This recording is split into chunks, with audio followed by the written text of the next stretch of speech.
ഒരു സമയത്ത് അത്രത്തോളം സ്നേഹിച്ച രണ്ടുപേർ ജീവിതത്തിൽ ആരുമല്ലാതെയാവുകയും പരസ്പരം കണ്ടാൽ ചിരിക്കുക പോലും ചെയ്യാത്ത രീതിയിലാകുന്നതും ഒരുപക്ഷെ വിധിയാകാം. അത്തരത്തിലുള്ള ഒരു വിധിയാകാം ദിലീപിനും മഞ്ജുവിനും ഇടയിൽ സംഭവിച്ചത്. രണ്ടുപേരോടുമുള്ള ആരാധന ഫാൻസിന്റെ ഇടയിൽ വലിയ സ്വാധീനമാണ് ചെലുത്തിയിരിക്കുന്നത്. ദിലീപിനെ വല്ലാതെ വേദനിപ്പിക്കുന്നു. കോടതി വെറുതെ വിട്ടിട്ടും അദ്ദേഹത്തിനെതിരെ എന്തിനാണ് ഈ അറ്റാക്ക് എന്നിങ്ങനെയുള്ള ചർച്ചകളാണ് ഇപ്പോൾ ഒരു ഭാഗത്ത് നടക്കുന്നത്. 14 വർഷം ഒരുമിച്ച് താമസിച്ചു, ഒരു കുഞ്ഞിനെ പ്രസവിച്ചു.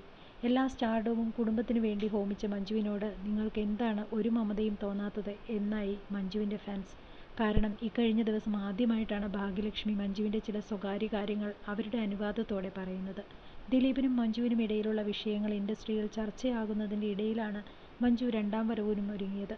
പക്ഷേ ദിലീപ് അതിനെയെല്ലാം തടഞ്ഞിരുന്നുവെന്നാണ് റിപ്പോർട്ടുകൾ.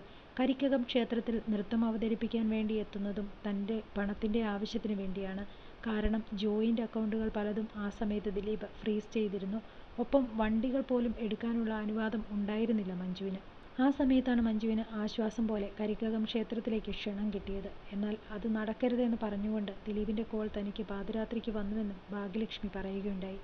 എന്നാൽ ആ പരിപാടിക്ക് മഞ്ജു പോവുകയും അവരുടെ രണ്ടാം വരവിന് കരിക്കകം ഭഗവതി തുണച്ചു എന്നുമാണ് സോഷ്യൽ മീഡിയയിലെ സംസാര വിഷയം. ഇപ്പോൾ ഭഗവതി അന്ന് മനസ്സറിഞ്ഞ് അവരെ അനുഗ്രഹിച്ചു കാണും. അതാകും ദയനീയ അവസ്ഥയിൽ നിന്നും മഞ്ജു ഇന്ന് മലയാള സിനിമയുടെ ലേഡി സൂപ്പർ സ്റ്റാറായി മാറാൻ കാരണമെന്നാണ് ഫാൻസുകാർ പറയുന്നത്.